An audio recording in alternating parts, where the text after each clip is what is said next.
कफ़ालत रक़म ॾियण लाइ दरोगुआ ज़ाहिर सेकेंडरी स्कूल में सेंटर क़ाइमु कयो विया, जंहिंमें पैसा ॾियण लाइ 16 काउंटर लॻाया विया।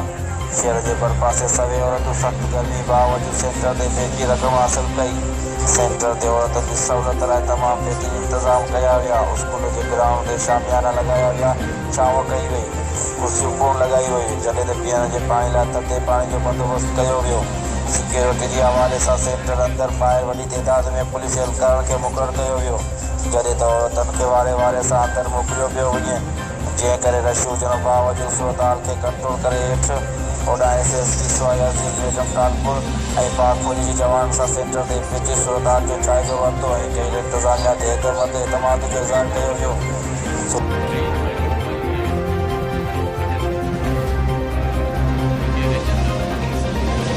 सुखी सार मुर्शिद शाह, शाइन न्यूज़ दरो।